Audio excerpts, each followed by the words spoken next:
Voilà. Bon, ben, Boker Tov. Donc, on va continuer notre étude. Donc, je vous rappelle qu'il y a une personne nouvelle. Je ne sais pas si vous avez pu être un petit peu, si on vous avez pu voir un peu les cours précédents ou. Enfin, après, c'est mon ami. Oui, c'est toi. La suite, et puis je vais raccrocher le wagon. Alors, pour vous résumer vraiment très, très succinctement, le livre du Tanya donc, essaye de déterminer un certain type de personnalité qui est à la jonction, enfin, qui est intermédiaire entre deux formes extrêmes, deux figures, on pourrait dire extrêmes, qui seraient l'une celle du tzaddik, de l'homme juste, qui atteint une perfection, et de l'autre côté, l'homme qu'on appelle Racha, l'homme qui serait mauvais. Tous ces termes-là, évidemment, nécessitent des définitions.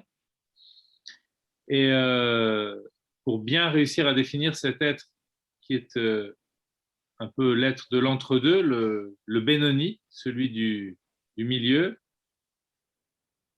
Au tout début, il y a eu beaucoup de questions qui ont été posées pour savoir qui est cet homme véritablement. Est-ce qu'il peut s'écarter de la voie? Est-ce qu'il fait des fautes? Qu'est-ce que ça signifie être l'homme intermédiaire? Et puis donc, tout ça, ça nous amène à essayer de comprendre comment, de quoi est constituée la personnalité humaine. Donc, on a vu qu'il y avait deux âmes, contrairement à ce qu'on pourrait penser a priori. Donc, dire que la théorie psychologique du Admor Hazakan est très particulière, elle s'enracine dans la Kabbalah, dans le Harizal. Il dit qu'il n'y a pas une seule âme par personne, mais qu'il y a deux âmes. L'une qui est attirée vers les choses du bas, donc les pulsions qui tendent à augmenter la sensation de l'ego. Et une deuxième, donc tout ce qui est terre, qu'il appelle l'âme animale, et une deuxième qui est divine. Et cette âme-là, ben, c'est à partir du deuxième chapitre qu'il la décortique, qu'il essaye de montrer d'où elle vient, d'accord, et de quoi elle est composée. Et donc, sa provenance, c'est une provenance divine. Si on remarque dans la création du monde, quand on arrive à la création de l'homme, il y a une différence entre la création de l'homme et la création des autres, des animaux par exemple, ou même des poissons, des oiseaux. On remarque que le texte, pour les animaux, nous dit que le corps et l'âme de l'animal sont apparus en même temps. Et donc, il n'y a pas de dissociation entre les deux. En ce qui concerne l'homme, il y a eu d'abord la création du corps, et ensuite, Dieu a insufflé une âme dans ce corps. Ce qui veut dire que le corps sans l'âme n'est rien. Ça veut dire, ça signifie quoi en fait? C'est-à-dire que le corps est façonné à partir de la terre, et l'âme provient du souffle divin. C'est-à-dire qu'en fait, l'homme il est constitué de deux pôles qui sont radicalement opposés. En ce qui concerne l'animal, puisque le verset dit voilà, que que la terre fasse sortir des âmes vives, ça veut dire que lorsque la terre fait sortir le corps de l'animal, alors ce corps apparaît déjà avec une âme. Ce qui veut dire que l'écart qu'il y a entre le corps et l'âme chez l'animal et pour ainsi dire quasi inexistant. C'est-à-dire qu'il y a une forme de continuité entre son corps et son âme. Alors que pour l'homme, c'est discontinu. Et c'est pour ça qu'il a finalement deux âmes. Il a une âme, entre guillemets, de la terre et une âme du ciel. Donc il est entre deux. Il est là, il est dans un entre-deux. Il est composé des deux. D'où le problème pour l'homme. D'un côté, ça lui permet d'avoir un recul par rapport à son état d'être créé et d'avoir en lui quelque chose qui fait partie du Créateur. Mais d'un autre côté, il est tiraillé par par cet état premier dans lequel il est. Voilà, c'est le fait qu'il provient aussi, que son corps provienne de la terre. Donc, si le corps provient de la terre, ça veut dire qu'il est attiré par sa source aussi. Il a envie d'aller à la terre. C'est quoi, il a envie d'aller à la terre? C'est-à-dire qu'il a envie de ressentir. La terre, ça représente l'idée de l'existence qui se sent indépendante de sa source, qui serait prête même à la nier. Donc, par un côté, l'homme est attiré par les choses de ce monde, quand on dit de ce monde, c'est-à-dire par l'autosatisfaction. Et par un autre côté, il a envie de dépasser ses satisfactions. Le Nourazaken nous dit, alors, dépasser la satisfaction, ça veut dire rentrer dans la satisfaction de l'absolu, ce qu'on appelle la satisfaction du divin, le plaisir du divin. Donc d'un côté, il est attiré par ça, par le ciel, mais d'un autre côté, il a le poids de l'existence qui le tire vers le bas. Donc pour ça, c'est comme ça que le Nourazaken explique les deux tendances qu'il y a chez l'homme. Et en fait, tout le but, ça va être de définir le tzaddik, le rachat et au milieu le Benoni en fonction de la prépondérance que l'on va accorder à l'une ou l'autre des âmes. Ça va être un peu le fil conducteur du livre. Et c'est pour ça qu'on rentre dans cette analyse au départ, dans le premier chapitre, de l'âme animale, et à partir du deuxième chapitre, de l'âme divine. Et d'une fois qu'on aura bien compris de quoi sont composées les deux âmes, on pourra comprendre notre rôle comme celui qui permet d'articuler l'une ou l'autre. Et donc notre capacité aussi à choisir ce que l'on veut faire de nous-mêmes. Donc là, pour l'instant, dans le deuxième chapitre, on est dans l'analyse de l'âme divine. Et donc, on avait dit que cette âme divine, elle était un chelek, une part, un morceau, si l'on peut dire, du divin. Mamash, disait-il. Bon, voilà, pour résumer un petit peu. Et ensuite, on avait aussi expliqué que cette âme-là, elle se distribuait à chaque génération de façon très, très consciente chez les maîtres, chez les grandes sadikim de la génération, et qu'en réalité, chacun d'entre nous, nous avions aussi, cette âme était présente en nous aussi, même si elle est moins perceptible, parce que justement, il y a des paliers par lesquels cette âme passe pour parvenir dans le corps. Et ces paliers, c'est ce qu'on avait appelé les 4 mondes.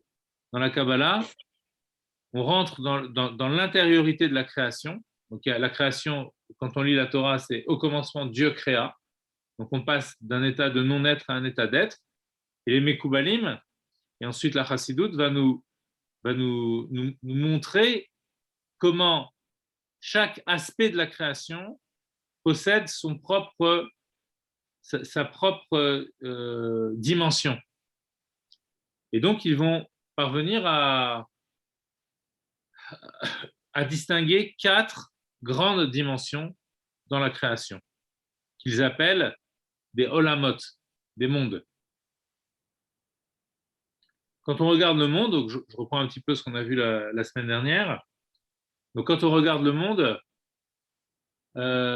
on est d'abord frappé par une existence réelle. Nos sens heurtent une réalité. Donc les Mekoubalim disent cette réalité, c'est ce qu'on appelle le monde de Asiya, le monde du réel, de l'action. Alors, de l'action qu'il faut opposer à la puissance. D'accord? On a la puissance, on a l'acte. Le potentiel et l'acte. Donc le monde de Asiya, c'est le monde où les choses sont en acte, sont là dans une réalité. Et de fait, quand on observe le monde, on est frappé par cette réalité. Maintenant, quand on zoome sur cette réalité, on essaye d'y pénétrer, on se rend compte que cette réalité, elle n'est pas homogène. Elle est composée d'énormément de choses, d'objets, de corps, qui sont tous différents les uns des autres. Et par quoi ils se différencient?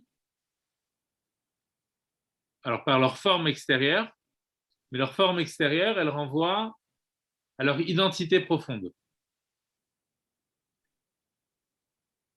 C'est ce qu'on appelle le monde de Yetzira. Donc ça aussi, ça fait référence à un monde qu'on va appeler le monde de Yetzira. Maintenant, si il y a... Alors, pourquoi Yetzira? Parce que Yetzira, ça veut dire aussi création, mais on entend dans le mot Yetzira, on entend le mot Tsura. Et Tsura, ça signifie la forme. Donc, une Yetzira, c'est une formation. D'accord? Une formation. C'est-à-dire une donation d'une forme. D'accord? Au sens premier du terme, une formation. On forme à partir d'une certaine matière. Donc, on a pour l'instant deux mondes. On a le monde dans lequel je vois, par exemple, si on peut donner un exemple simple, ça veut dire je vois un cheval, par exemple. Donc, j'ai la réalité de cet être-là qui est devant moi. D'accord, là, je rentre dans le détail. Il y a la réalité du monde en général, mais à l'intérieur de cette réalité, il y a la réalité des êtres qui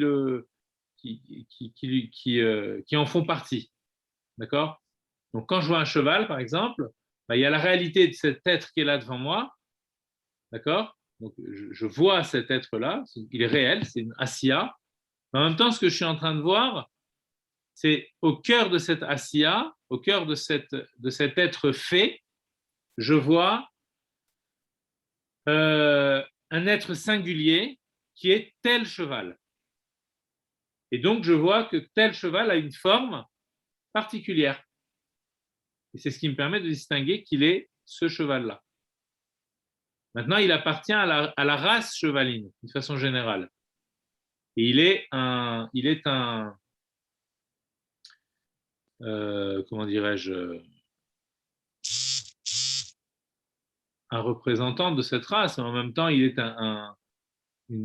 est une ramification particulière de cette race générale. Donc, ça veut dire que chaque être sur Terre, par sa forme, définit sa singularité, définit ce qu'il est, lui, en propre, par sa forme. C'est pour ça que les Mekoubalim vont dire, donc ça veut dire quoi ça, ce phénomène-là? Il signifie quoi? Il signifie que s'il y a de la forme en propre pour chacun, ça veut dire que dans le processus de la création, le créateur a créé la forme, a créé le fait que chacun puisse avoir une forme particulière, a créé le fait que chacun puisse avoir une identité particulière. C'est ce qu'ils appellent le monde de Yetzira, le monde de la forme. Donc, graphiquement, schématiquement, on va le positionner au-dessus du monde de Asiya. Et on continue le raisonnement. On dit s'il y a de la forme, il ne peut y avoir le monde de la forme, donc c'est-à-dire de la forme en puissance, d'accord, de la possibilité de la forme, que s'il y a matière, puisque la forme s'applique sur une matière, s'applique à une matière informe, et cette matière informe peut prendre forme.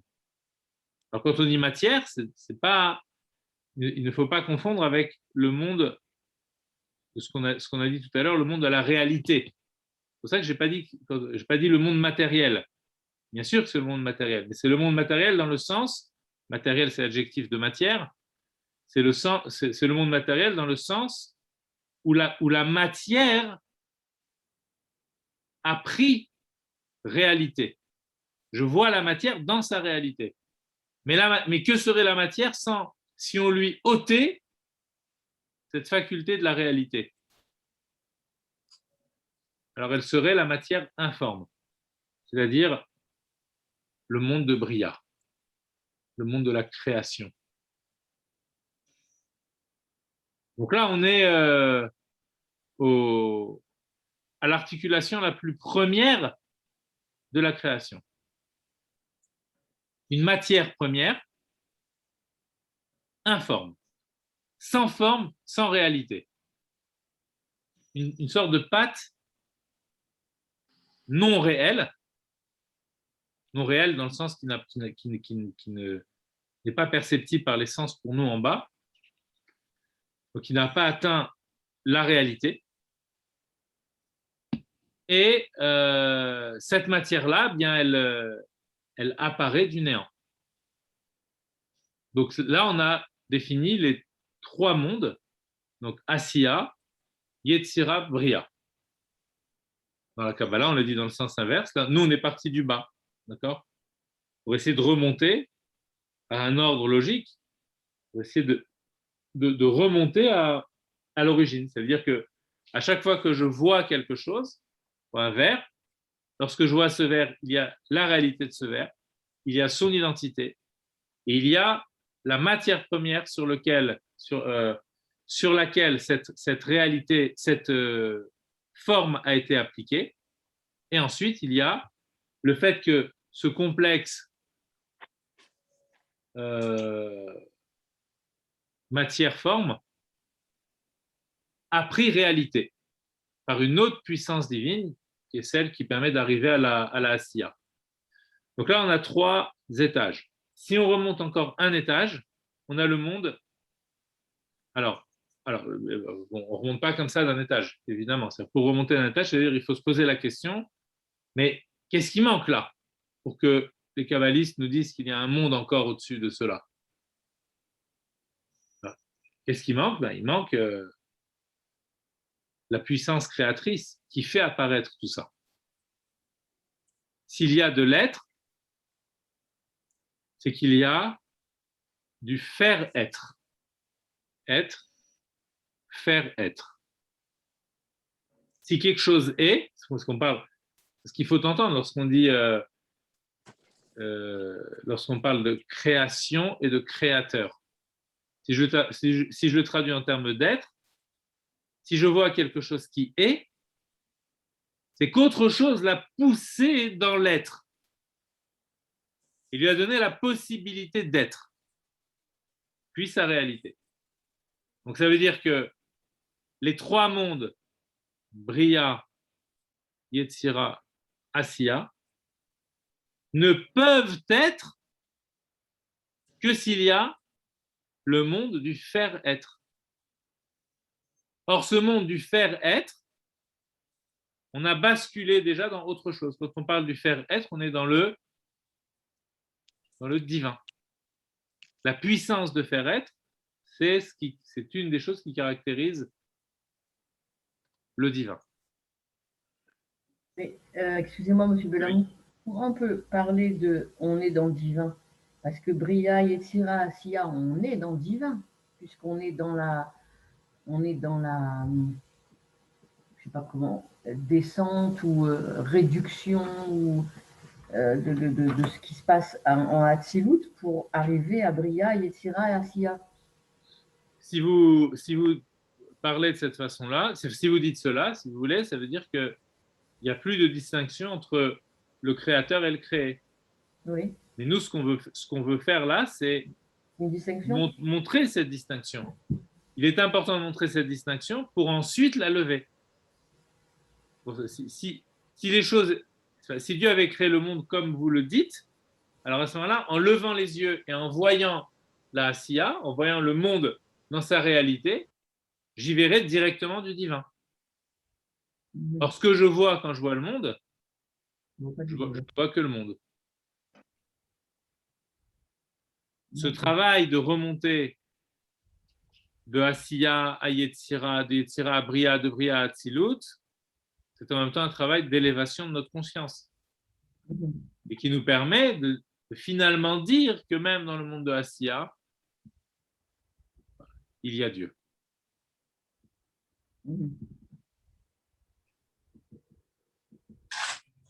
Donc le monde de Atzilut, il est séparé des trois autres.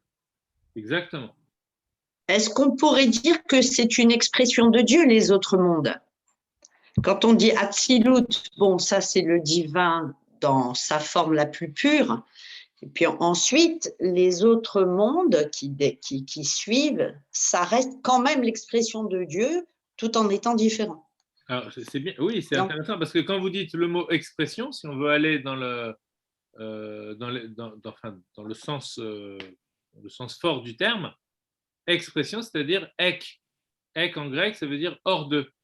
Donc l'expression, ça veut dire qu'effectivement, il y a quelque chose qui sort du divin, en tout cas qui, en apparence, sort du divin.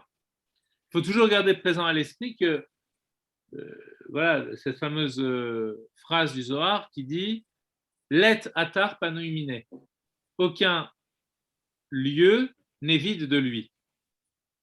Mais quand le Zohar dit « aucun lieu n'est vide de lui », c'est une phrase révélante.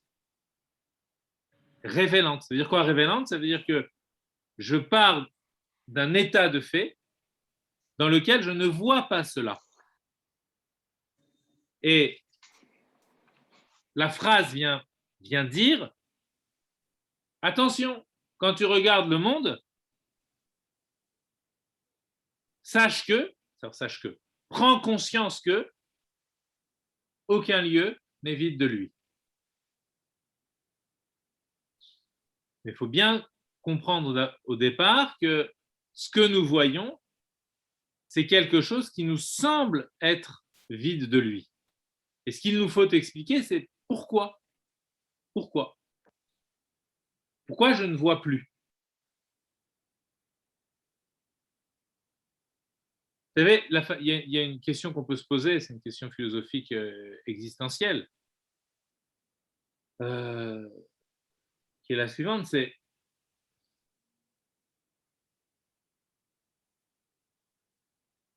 qu'est-ce qui serait plus normal?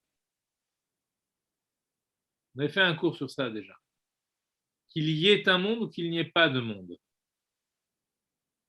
Si on interroge le sens de la normalité de l'homme, de la normalité, ça veut dire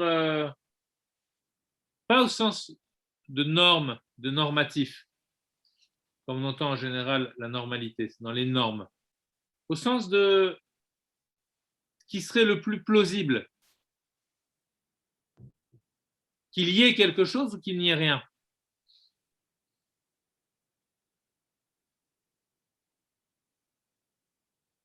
C'est-à-dire que quand je vois le monde, ça suscite quand même un étonnement de voir la réalité. Si on ferme les yeux, on ouvre, on fait abstraction de tout, on ouvre et puis on est étonné. D'ailleurs, toutes les recherches scientifiques fonctionnent par l'étonnement. Pour pouvoir s'interroger sur le monde, pour pouvoir faire des recherches sur la réalité, il faut revenir à un étonnement à l'égard du monde. Or, si j'essaye de définir le concept d'étonnement, dans son sens le plus fort, l'étonnement, c'est l'apparition de quelque chose. Et donc, je suis étonné.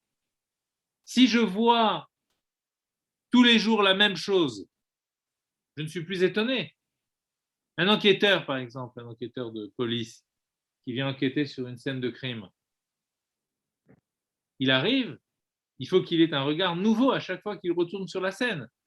Parce que c'est ce regard nouveau qui lui permet de déceler les indices qu'il n'avait pas vus auparavant. Donc, ce qui signifie que quand on observe le monde, il faut être capable de l'observer d'un point de vue, si on peut dire, si on peut parler vraiment d'une notion de point de vue, d'un point de vue qui serait, par une abstraction totale, par une forme de vue de l'esprit, le passage de la non-existence totale à l'existence. Et à ce moment-là, je vois le monde surgir devant moi. Ah.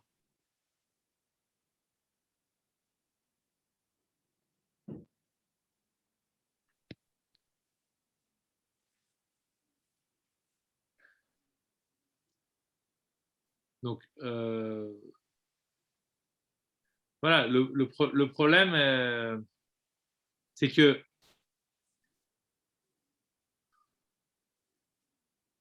en fait, tout à l'heure, on a essayé d'interroger, quand on a posé cette question-là, on interroge notre sens de l'évidence. Donc, quand on voit le monde, pour nous, on est habitué au fait qu'il y ait un monde. Donc, pour nous, le monde, c'est quelque chose qui est évident. Mais si je pose la question, mais pose-toi la question, est-ce que le monde, c'est vraiment évident? À ce moment-là, je me demande, mais il pourrait ne rien y avoir. Et le fait qu'il n'y eût rien aurait été, à la limite, plus normal.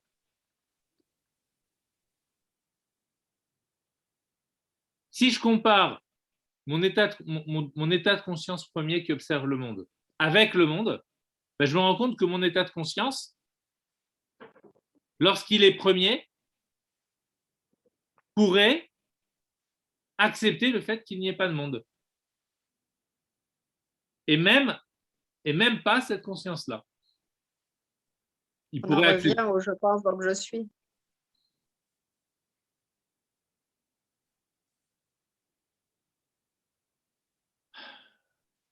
Non. Non. Bien au contraire.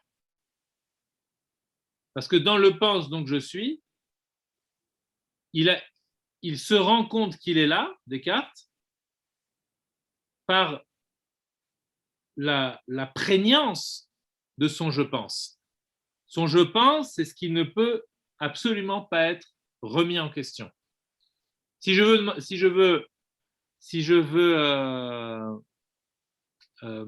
me demande si la réalité est vraie, si ce n'est pas un leurre, c'est toute la démarche des méditations métaphysiques de Descartes, alors à ce moment-là, finalement, la chose vraiment insécable, d'accord, la chose qui est là, qui est dans sa solidité la plus tenace, c'est le fait que je pense. Ça, je ne peux pas le remettre en question. Donc, je suis. Mais nous, justement, on dit le contraire. On pourrait dire, même mon je pense pourrait ne pas être. Il pourrait ne pas y avoir d'être du tout. Et plus que ça, c'est que le point duquel je regarde lorsque je m'étonne, le point duquel je regarde dans l'étonnement, lorsque je suis étonné de quelque chose, le point à partir duquel je regarde est un point de néant. Sinon, il n'y a pas d'étonnement. Si je ne regarde pas depuis le néant, je ne peux pas être étonné du monde. Pour être étonné, il faut que le monde m'apparaisse comme quelque chose de nouveau. Or, pour qu'il m'apparaisse comme quelque chose de nouveau, il faut supposer sa non-existence.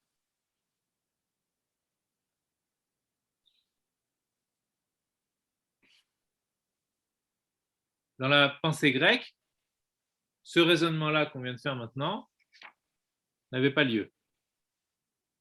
Si vous voulez, il y avait de l'étonnement à l'égard du monde, mais sans s'interroger sur l'origine de l'étonnement.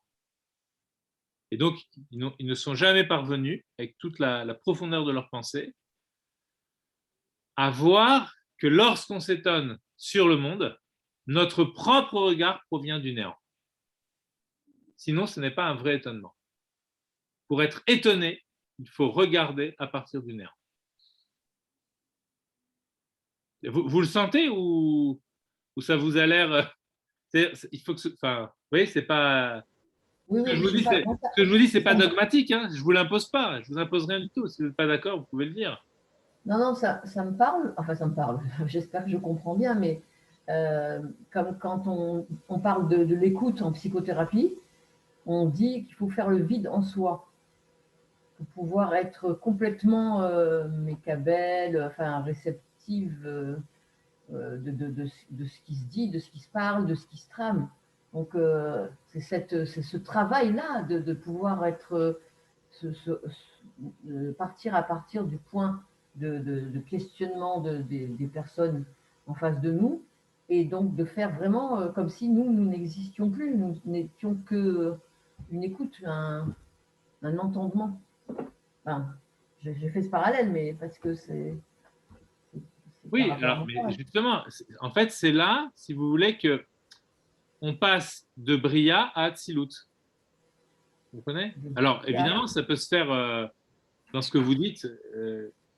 Euh, voilà, les thérapeutes se sont rendus compte qu'il y avait quelque chose de cet ordre-là, qu'il fallait partir d'un regard neuf. Mais Ça va plus loin que la sans neutralité. Ça va plus loin encore que la neutralité. C'est-à-dire on est carrément, on doit être absent, enfin, absent, dans l'idée qu'on ne se concentre pas sur nous-mêmes, mais vraiment sur l'autre. Faire le vide en soi, c'est vraiment être. complètement. Alors, d'où vient cette aptitude-là de faire une abstraction totale de soi? Oui. Voilà. Alors, en conscience, il faut comprendre comment c'est parvenu dans la création. L'origine première, c'est vraiment euh, cette voilà, ce regard du divin dans lequel le monde n'existe pas encore.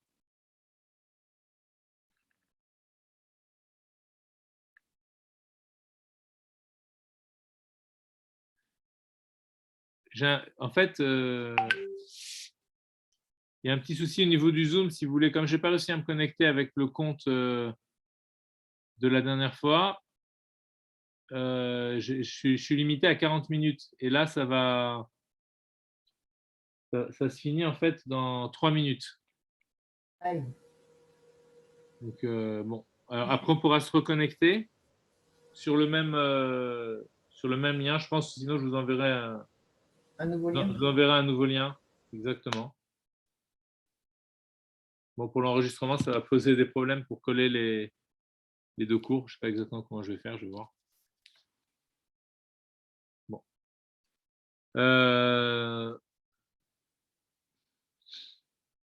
Oui, oui, voilà. Alors, exactement. Hein, ça veut dire qu'il faut démarrer à partir de ce regard-là. C'est-à-dire qu'il faut essayer de bien comprendre comment on démarre dans le divin à partir d'une vision dans laquelle le monde n'existe pas encore.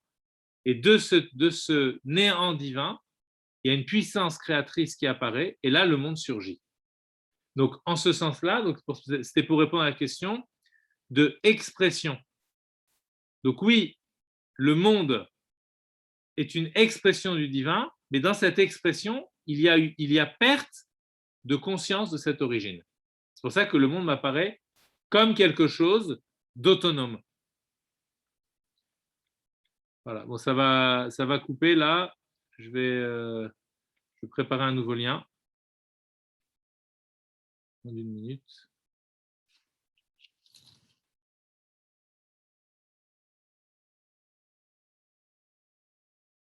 Ok.